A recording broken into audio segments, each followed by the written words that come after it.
एक दाऊद के पुत्र इसराइल के राजा सुलेमान के नीतिव चिन्ह।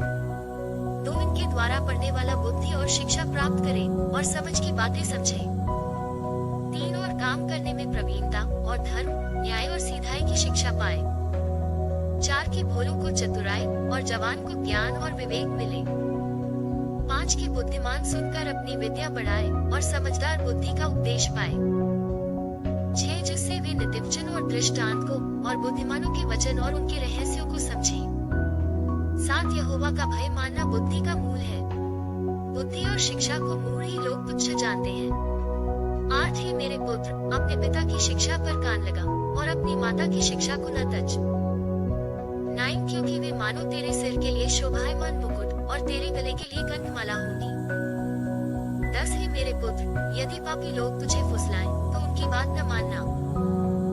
11 यदि वे कहें हमारे संग चल के हम हत्या करने के लिए घात लगाएं, हम निर्दोषों की ताक में रहें।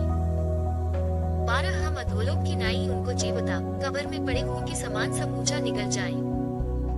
13 हमको सब प्रकार के अनमोल पदार्थ मिलेंगे, हम अपने घरों को लूट से भर लेंगे। 14 तू हमारा साझी हो जा, हम सबों का एक ही बटुआ हो। 15 तो हे मेरे पुत्र, तू उनके संग मार्ग में न चलना, वरन उनकी डगर में पाँव भी न धरना। 16 क्योंकि वे बुराई की करने को दौड़ते हैं और हत्या करने को फुर्ती करते हैं। 17 क्योंकि पक्षी के देखते हुए जाल फैलाना व्यर्थ होता है। 18 और ये लोग तो अपनी ही हत्या करने के लिए घात लगाते हैं और अपने ही प्राणों की घात की ताक में रहते हैं।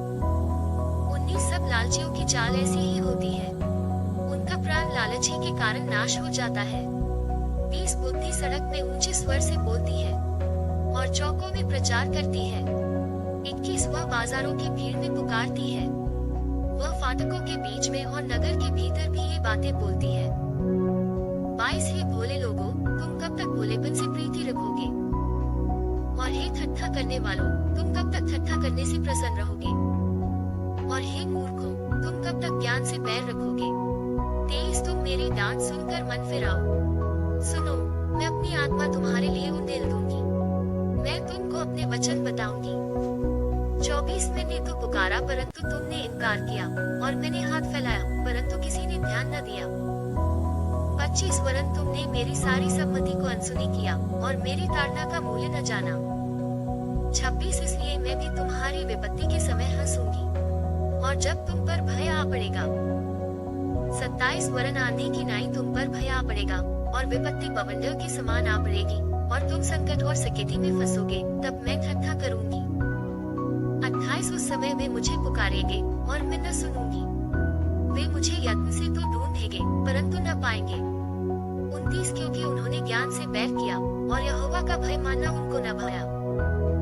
30 उन्होंने मेरी सम्मति न चाही वरन मेरी सब ताड़नाओं को तुच्छ जाना। 31 इसलिए वे अपनी करनी का फल आप भोगेंगे और अपनी युक्तियों के फल से अघा जाएंगे।